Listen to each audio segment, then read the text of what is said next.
ये एप्लीकेशन मैंने मतलब एसडीएम साहब को दी है। जो पहले वाले एसडीएम साहब थे जो बेचारे ट्रांसफ़र हो गए, अब ये जो नए वाले आए हैं मैं इनके पास तो गया नहीं, तो उनने वीडियो के ऊपर मतलब वीडियो साहब के ऊपर मतलब मार्क करके दी मतलब। उसके बाद मैं वीडियो साहब के ऊपर गया, फिर मैं ठेकेदार के खिलाफ में एसएचओ साहब के पास भी गया। मैं वहाँ उस वक्त टाइम मतलब मुंशी जी थे वहाँ थाने के मतलब बैठे हुए, तो उन्होंने पता नहीं कौन से लिहाज के साथ मतलब उसको मतलब रोकथाम कर दी।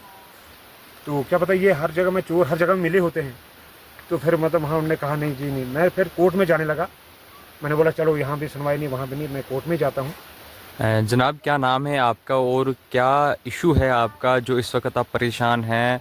जो रोड नरेगा के तहत निकली है उस रोड पर अभी आप हैं, तो क्या मुश्किलात है आपका? पहले अपना नाम बताएं और पूरा मुद्दा जो है क्या है आपका वो बताएं। मैं तो सबसे पहले ये चीज़ करता हूँ कि आपको मुबारकबाद देता हूँ कि आप यहाँ गरीबों की आवाज़ सुनने के लिए आए। इसमें यह चीज़ है कि सारा कुछ आपके सामने है, ऐसी कोई बात तो है नहीं कोई जो चोरी छुपी है। इसमें जब ये रोड का काम आया तो थोड़ा सा हमें कोई मतलब बड़े भाई की तरफ से मतलब उसको कोई मकान की परेशानी बन गई, तो यहाँ से तो मैं मतलब ये दे नहीं रहा था, मतलब यहाँ से रास्ता मैंने बोला यहाँ से मुझे नुकसान आता है, आप बाहर से ले जाओ ज़मीन से मतलब ट्रैक्टर को आप अपना माल ले जाओ।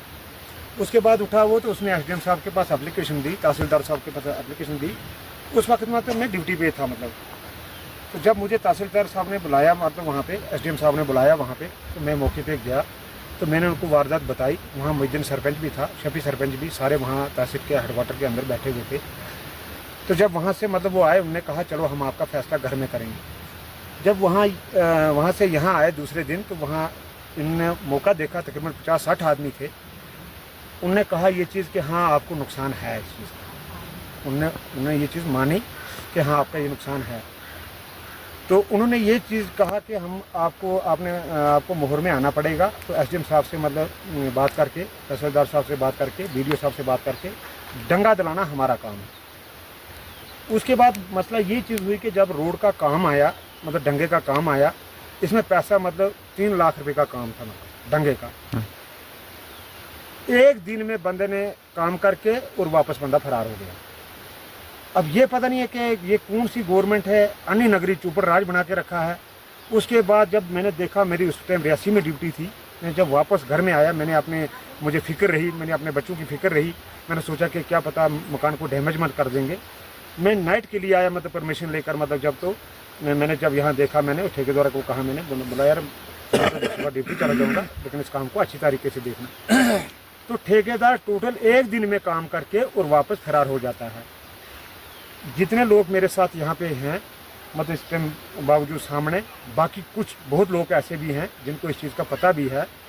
तो एक दिन में बंदा काम करके इस काम को ख़त्म करके वापस चला जाता है। जब मैं वापस वहाँ से मैंने अपने अफसरों बालातर अफसरों को मैंने रिक्वेस्ट की, मैंने हाथ उनसे मतलब जोड़े, मैंने बोला सर मुझे ट्रांसफ़र करके मुझे अपने इलाके में लगाया जाए जनाब, ताकि मैं अपने बच्चों की पैरोकारी करूँ, साथ में अपने घर की देखभाल करूँ। मुझे पैर पाँव फ्रैक्चर भी हुआ है जनाब अली। फिर मैं उठा तो मैं आया जब यहाँ, तो यहाँ देखा मैंने, फिर मैंने अपने जेब से पैसे लगाए। जो 18,000 रुपये मैं सैलरी लेता हूँ, उस मतलब वही सैलरी 2 महीने की लगाई। तो मैंने पत्थर मतलब डुलान करके मिस्त्री लगाकर, अभी भी मिस्त्री के 4,000 रुपये मेरी तरफ ही है। अच्छा बार बार ये मुसीबत बनती है, ये कौन सा ठेकेदार लगाएंगे, ये कौन से सिस्टम है, मतलब पता नहीं चल रहा। उसके बाद मैं एसडीएम साहब के पास गया, एसडीएम साहब ने ये चीज़ कही, मतलब मार्क की मतलब एप्लीकेशन तो बीडीओ साहब को दे दी। बीडीओ साहब उठा तो उसने जेई साहब को के ऊपर दे दी। मैंने जेई साहब को उसी टाइम मतलब ये कंफर्म कर दिया। मैंने बोला सर जेई साहब जी मैं आप मौके पर आएँ, वहाँ देखिए आप पैमाश करें मतलब उसकी डंगे की कितना पैसा लगाया, क्या सिस्टम है। टस की मसी नहीं हुई, इसलिए मतलब सब कुछ तुम्हारे सामने है। जो डंगे का काम आया था कौन ठेकेदार था इस पर, और उसने जो काम है वो कितने का था और कितने में उसने उठाया था, और जो ग्राउंड लेवल पर काम हुआ वो कितना हुआ? देखो जी हमें इस चीज़ का पता नहीं है कि अन्य नगरी चोपड़ रहा है, लेकिन 3 लाख रुपए का काम था। कितना काम? लगभग 3 लाख का काम हुआ। कहाँ आपके सामने ही जनाब, आप देखो यहाँ। अल्लाह के लिए मतलब जहाँ मैं गलत हूँ तो आप मुझे मतलब गलत तकरार दें आप।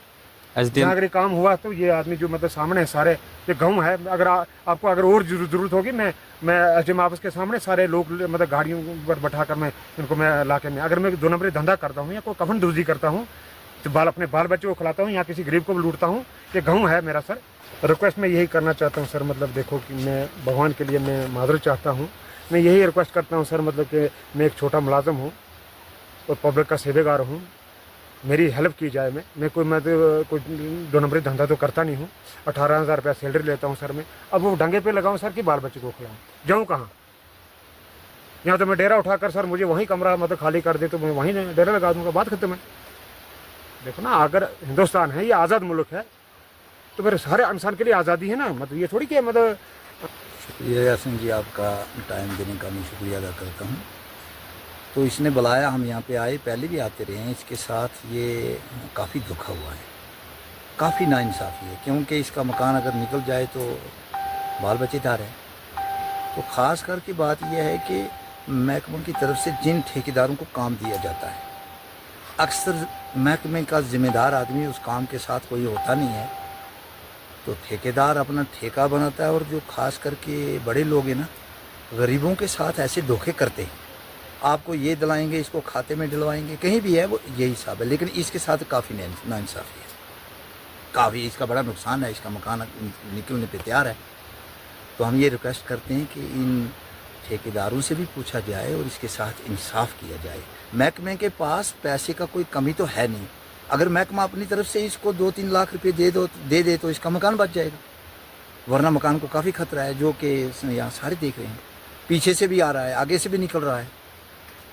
तो पोजीशन तो सामने है, वो देखो बाथरूम 2-3 लाख का है इसका, उसके आगे से डंगा निकल चुका है, ये पस्सी निकल चुकी है।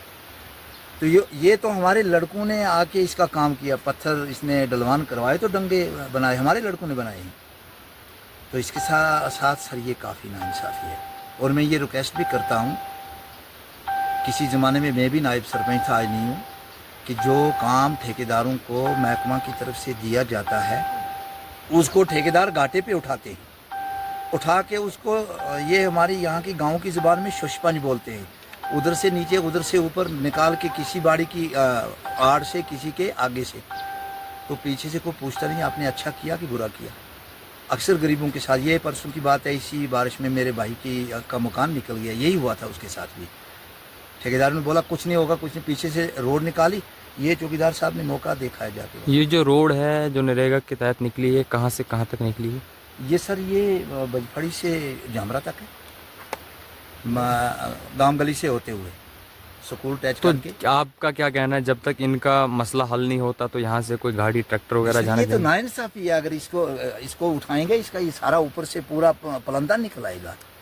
मतलब कि जब तक कोई मसला हल नहीं होता हो तब तक रोड को ना खोला जाए, क्योंकि कुछ मफाद परस्त लोग हैं जो कुछ सामान लेना चाहते हैं, उसका तो बेड़ा जा रहा है सर। एसडीएम साहब से मैं क्या रिक्वेस्ट एसडीएम करेंगे? साहब से, वीडियो साहब से ये गुजारिश करता हूँ, जितनी एडमिनिस्ट्रेशन है, जितने भी महकमे हैं, ऐसे लोगों के साथ इंसाफ किया जाए।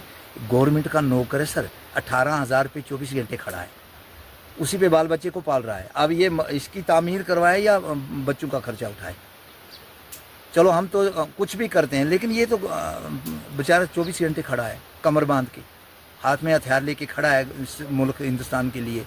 इसके साथ इतनी महकमे की तरफ से नाइंसाफ़ी है, तो गरीबों का क्या हाल है? जो बंदा गवर्नमेंट की नौकरी कर रहा है और आज तक इसकी ये बात सुनी नहीं, किसी से चाय का कप भी नहीं पिया। अब एसपीओ को देता भी कौन है? वो तो अफसर लोग खा जाते हैं। तो इसके साथ